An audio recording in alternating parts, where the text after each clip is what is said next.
Okay, welcome back, everybody. Thank you for everyone still watching online, and thank you for everyone in the room here in Paris.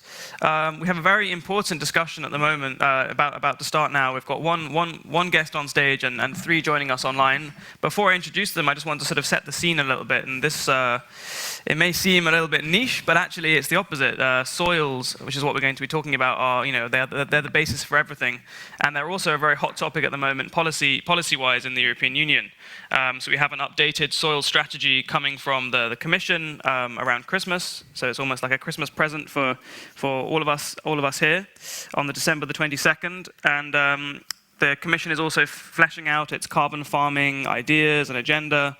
The old sort of policy proposal of legally binding soil protection targets has come back into the forefront of the debate in Brussels, and we're going to be talking about that, I'm sure. So today's discussion will all be about why we should care about what's going on under our feet and what we need to do to protect it. So joining me, we have Claire Chenu on stage. Claire is the research director in soil science, biochemistry, and organic matter at INRA. So that's the French National Institute for Agricultural Research. There's been an E added onto the end of it at the end. She was also the FAO's Special Soils Ambassador in 2015, which was the year of soils. Can I see anyone online? Or can I see the people who are joining us online? That would be great. Now I can see them. Fantastic. Okay, so in no specific order, but actually let's go from left to right. So we have Hanan Morshid, who is the Executive Vice President of Sustainability and Green Development at OCP. OCP is, nope, that's the wrong person. Okay, that's Manuela Ripa. We haven't got to her yet. I'm going from left to right. OCP is a Moroccan, mostly state-owned fertilizer and phosphate producer. Then in the middle of our screen, we have Emma Chow, Food Initiative Lead at the Ellen MacArthur Foundation, which is a charity working to promote a circular economy. And there's a new report out called The Big Food Redesign, so maybe we'll talk about that a bit later on. And then on the right-hand side of our screen, we have Manuela Ripa, who is a German MEP from the Greens group. Nice to see you, everybody. So let's cut to the chase, and I want to put my first question to Claire on stage with me here. She's going to get special treatment because she's physically here. Can you set the scene? Can you explain to us what is the state of agricultural soil right now in the EU? Is it good, bad, ugly, terrible, nightmare, okay? Can you explain it to us? Okay, first I would like to remind that soils are essential, if we were discussing about them, is because they provide many ecosystem services through their functions, that is supporting food production, fiber production, energy production, but also hosting biodiversity, regulating water, and mitigating, adapting to climate change and mitigating climate change. So regarding these ecosystem services and functions, what is the stage? Well, FAO, at the global scale, estimates that 1/3 of world soils are moderately to severely degraded. Regarding the Europe, recently GRC and the Mission Board on Soil estimated that 60 to 70% of European soils were unhealthy. So what means unhealthy is not fully able to deliver the ecosystem services we are expecting from them. So the situation is quite severe because soils are a non-renewable resource. It takes centuries to make 1 centimeter of soil. Right. Can you give us just some understanding? So what is it that because when we had a call earlier, you mentioned that urbanization is the greatest threat to agriculture, and actually, so that's not farmers' fault, is it? That's not farmers' fault. That's quantitatively the main threat now in Europe. But the situation we have now is because of poor management of agricultural soil, too intensive management of agricultural soil, and also because of contamination. Okay, contamination in what sense? From agriculture or from other industries? From both. Both. Okay. From both. And it is aggravated by climate change. Salinization is developing, and this is aggravated by climate change, and of course aggravated again by irrigation. Yeah. I think there's the top line of this whole event, which I'm just really interested in when I was kind of researching this, is that we kind of have this catch-22. We kind of have this paradox, and feel free. I'll give you each the opportunity to shoot me down and tell me I'm wrong. But we have this kind of paradox where we've become dependent on, fertilizers and pumping chemicals into the soils in order to create food. But actually, that is what might lead in the future to us not being able to produce as much food as we need. So this could be quite ironic. Let's go to Hanan Morshid from OCP, fertilizer, huge fertilizer giant. Blunt question: How can you explain, how do you justify, selling more and more sort of mineral fertilizers in a time like this, when surely we need to be sort of transitioning away from these sorts of products? Well, thank you for your question. First of all, I absolutely join what you said. The fact that today we are facing a growing population worldwide, and we need to ensure the food security. I think the fertilizers and nutrients, giving nutrients back to the soil that have been taken by the agricultural practices is very important. However, we have a very, let's say, responsible approach toward this. We develop what we call customized products. This means that we base our formulation of fertilizers on the exact need of the soil and the crops. We do a lot of soil mapping, soil testing. Developing customized products requires a deep understanding of the soil, crop, environment system, and farmers' practices. Our approach is based on three levels of information. The first is in-depth assessment of soil and crop response through soil analysis and on-field trials, testings, etc. Then in-depth assessment of current agronomic practices, and then geospatial technologies for developing nutrient management platforms. This approach allowed us sometimes to, with less phosphorus and adding only a small micronutrient like sulfur in the case of the Ethiopian soil that needed sulfur in the beginning, we have been able to rise by 37% the yield in the same surface. This means that developing customized fertilizers could lead to sometimes less phosphorus, less nitrogen, but giving back to the soil the micronutrients that the soil need could help to have more productivity with less surface. These customized fertilizers are helping to reduce deforestation and to reduce the area that we need to feed people. So this is a way to be responsible even in the agricultural sector. We need to stop. Let's move it on. It sounds like you're kind of talking that there's a technological solution to this. So rather than massively reducing the amount of fertilizers that you're selling and that we're using, what we need to do is use them in a more targeted way. So that's kind of what I'm hearing. I want to throw the floor open to Emma now from the Ellen MacArthur Foundation. What do you're working, your whole ethos, your whole philosophy is about circular economy. So do you think that technology holds the solution, that we can simply become more customized, more precise, more exact in our application of these fertilizers, or do we need something else? So there's something really important here, which is even when we are reducing and on a reduction agenda, that can be good and yield some benefits, particularly in the short term. However, it's still extracting from a finite resource. And as long as we're extracting from finite resource, just like soil, which is a finite resource and Claire was honing in on, we need to manage those in the most effective way and actually move to an entirely different system that is regenerative by design. And so when we're talking about fertilizers, yes, in the short term, we can get more precise and we can reduce the extraction that we're doing in the first place to produce them, but we also need to be ramping up in a big way our other options. So fertilizers that are made from, for instance, what otherwise would have been seen as waste streams, organic materials. We have huge volumes of organic materials today that are ending up in landfill or being incinerated, and that is not part of a circular economy. And we can recover those and turn them into high value fertilizers that can be used on farm. And importantly as well, it's not just about the source, but also how they're managed, because mismanagement of fertilizer, whether from finite resources or recovered byproduct streams, they have a risk, if they're mismanaged, to be contributing to big biodiversity issues like eutrophication of waterways. So the management on farm and that relationship between the farmer and the land and the field is so critical to move towards the regenerative production systems that allow not only nutrients to cycle, but also water and other aspects to be moving as they do in nature, where there is no such thing as waste and pollution when untouched. Okay, that's a great summary of the sort of ideas behind the circular agriculture approach.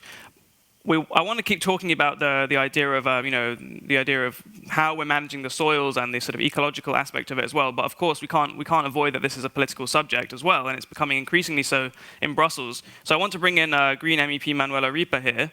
Can you tell us what you've been working on, what you've been kind of fighting for when it comes to the EU soil strategy, which is going to be unveiled in the next few months in Brussels as part of the biodiversity strategy? Yes, thanks. I'm happy to do so.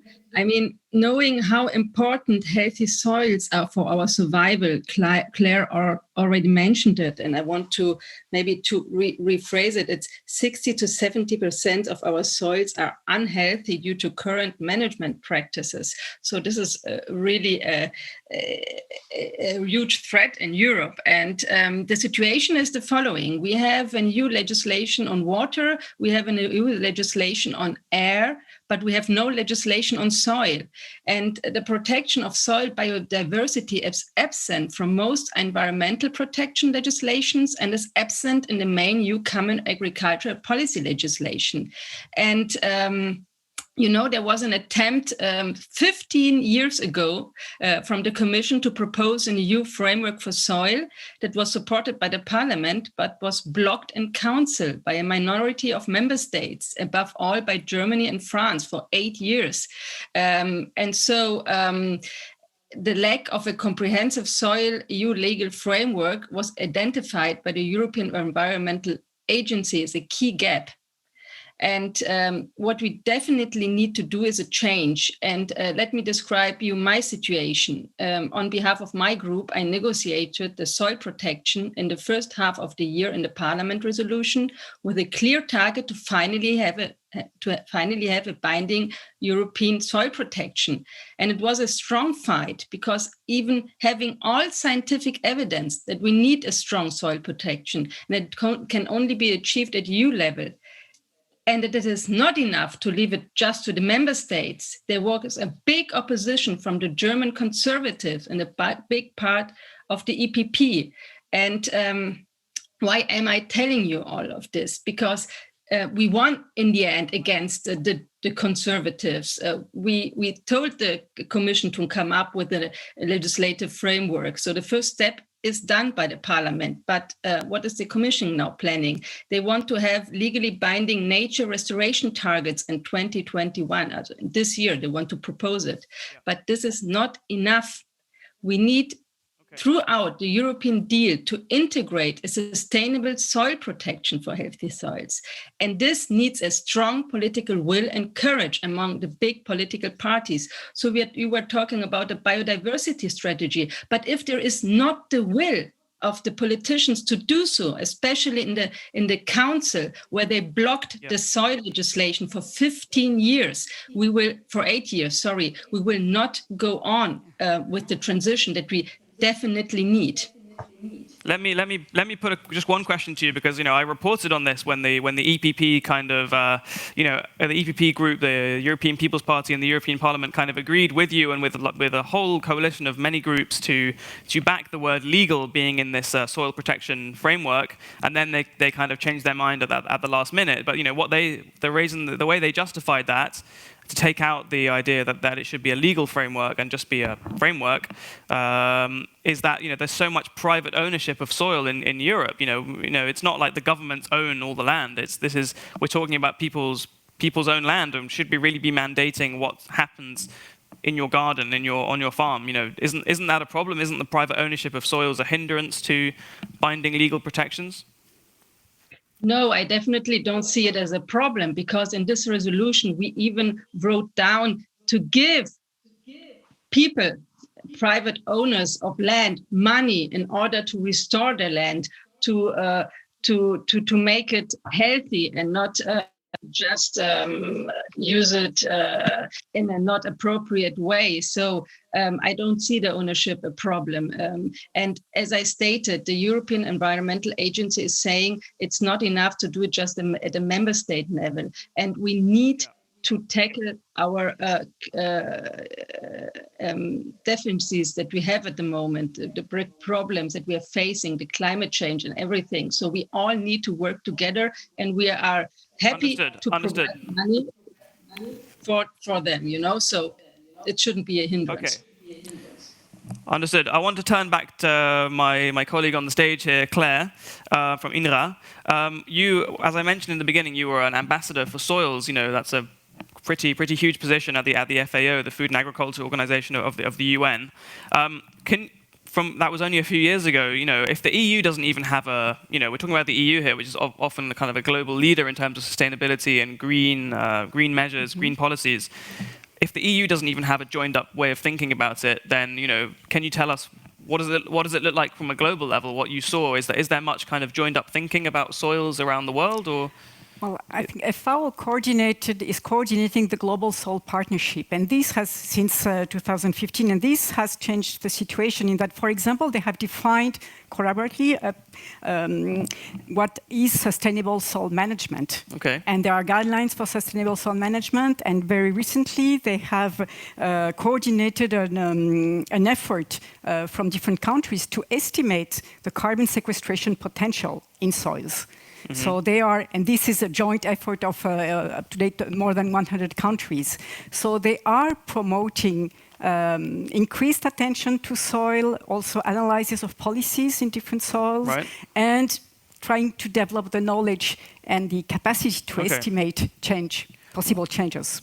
One other thing, I interviewed somebody from the fertilizer company Yara recently, and they were saying how they're trying to go into more of a, you know, they're trying to use more renewables to generate their fertilizers, because, you know, it's not just the application of the fertilizer which is, you know, damaging to climate change. It's often the fact that, well, most fertilizers, you know, nitrogen-based fertilizers actually are coming from natural gas. That's massively used in the process for making them. So I wanted to turn to OCP here and then talk to Hanan about this. I mean, is OCP also trying to use renewable energies to create the fertilizers, or how are you addressing that? Absolutely. We have a holistic approach for sustainable development of fertilizers starting from the plant gate. And today, let me tell you that 89% of the electricity that we use is clean, is green, you know. We have 3 out of 4 farms already fed by wind energy. We'll use a lot of cogeneration. We are certified in terms of heat recovery, and we have a strong solar energy plan to complete the needed and required energy. We are working on green hydrogen and on solar thermal energy to replace the fossil fuels, etc., in our process. And all this is leading to our big target of being carbon neutral by 2040. So 10 times before the Paris Agreement deadline. We are one of the most committed companies to the climate change issues. And we have a lot of carbon sequestration and carbon farming projects in the old mines that we restore through trees plantation, etc. So thank you for asking this. Definitely, this is an important part of our strategy. Right. I want to talk about carbon farming in a minute, and I definitely want to ask Claire about that. But I just want to keep on with you, Hanan, at the moment, because you mentioned, you know, this is a Morocco-based company. That's where your mines are. That's where you're extracting all these phosphates and fertilizers from. But you know, the EU has this carbon border adjustment mechanism coming up. You know, and that's going to include fertilizers. So that's a kind of a tax on carbon at the EU's, you know, external borders. What's your policy on that as a company? Is that something that you're terrified about? Well, actually, we are not terrified because, as I told you, we have a strong roadmap for carbon neutrality by 2040. We already implemented many projects for that. The 89% of electricity, clean electricity that we use is a great part of the pathway, and we think we will be able to face this threat in the future. But so then it's the EU's policy which is making you change. If this wasn't happening in Brussels, then you wouldn't be doing this. No, Actually, sorry, no, because the commitments have been launched before the EU policy, and the 89% coverage of clean energy is coming from long previous projects. It's a real engagement from OCP that in the end of the day, it's the same path that Morocco is also taking for the climate change issue facing. Mm. I'm not sure if this is something that you've worked on, Emma, and with the Ellen MacArthur Foundation, the idea of taxing carbon at the EU's borders. Is that, do you see that as a useful kind of policy that the EU should be maybe applying further in agriculture to other kinds of sectors, maybe to food imports? Well, it is interesting. We haven't delved deeply into it, but during the production of the report that you mentioned earlier on that we released earlier this week called The Big Food Redesign, there are some sections on policy, and we did do our analysis on the EU and UK and looking at a little bit as well at the support that the EU gives to agriculture and other international countries and what impacts, the positive impacts, right, in terms of how we shape those to support regenerative production and all the things that we lay out in the report. So we didn't look so much into the carbon taxing at the borders, but we did look at some of the international relationships. Okay, why don't you tell us a bit more about that then? Maybe linking it back to nutrients, if you can, fertilizers, and then agricultural practices. Are you seeing that the EU is being successful in actually trying to push change and create change outside the remit, in third countries, or is that yet to be seen? I think it's still, my view at the moment is it's still yet to be seen.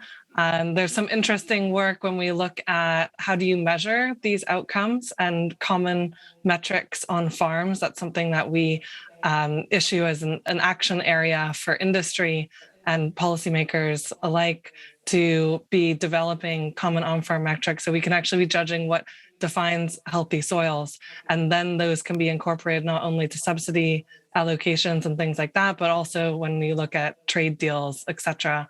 And if you have that harmonization across farms and that's applied to the farmers, the governments, and the industry, then suddenly we're in a very different state as where we are today, where there's massive inconsistency, and it's very difficult when you're importing food across borders to really judge from an industry perspective, have that transparency to therefore meet your regenerative targets, which we're seeing industry setting more and more, and science-based targets for nature, which we're anticipating the release of next year.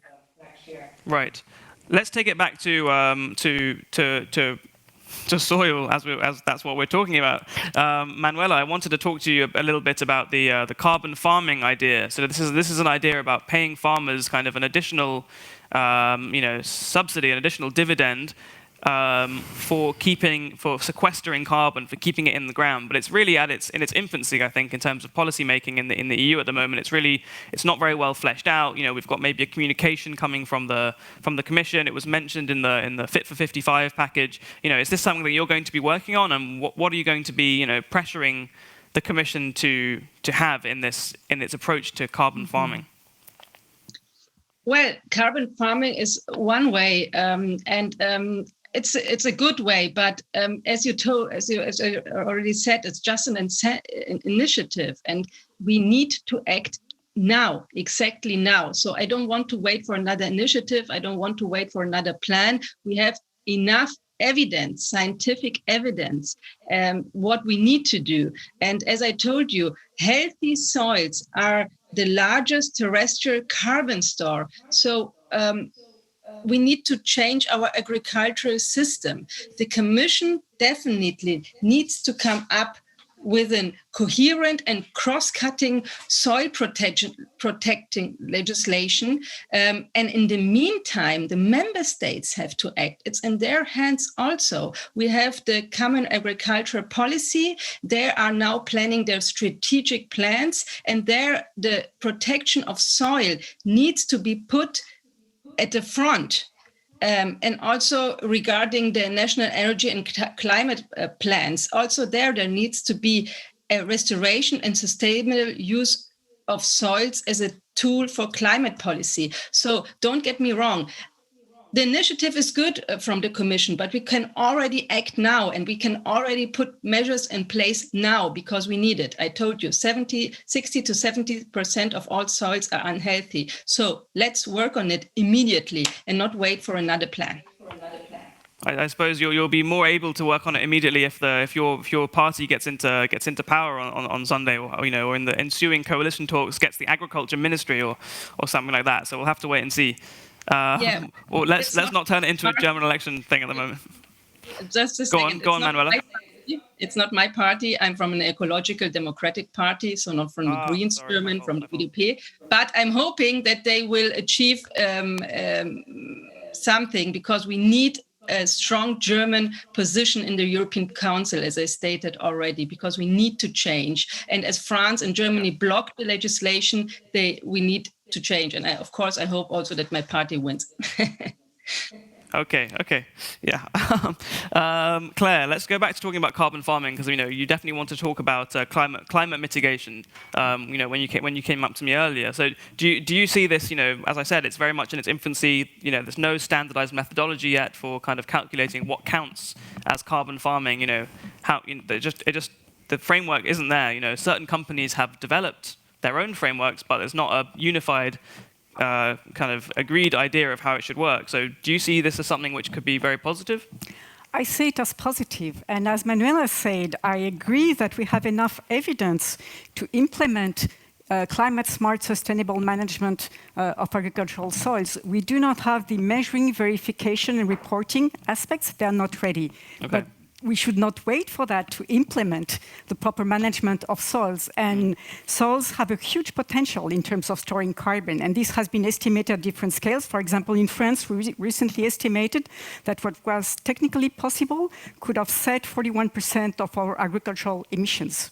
7% of the national 7% of the national emissions, right. 41% of the agricultural emissions. From carbon farming, or just from general soil management practices? From soil management options that allow to store additional carbon, but that are sustainable, that lead to healthy soils. So maybe this is going down into too much of a technical rabbit hole, but I'm just quite interested.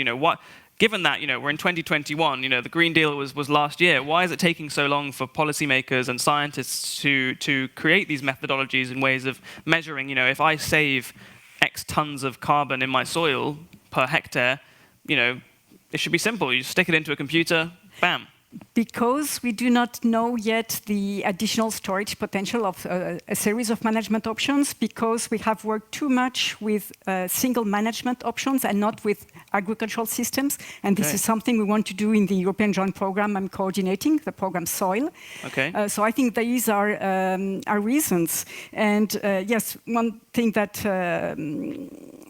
this is missing, and because it has a cost. It has a cost. To implement agroforestry has a cost. You have less surface area for crops. You have to buy the trees, to plant them, and then you need incentives. Right. You need subsidies. So it needs the whole. So you need a whole enabling environment, capacity building, better extension services, and incentives. Let me just check this iPad that's in front of me, because I should have reminded people that using this swap card app, I think it's an app.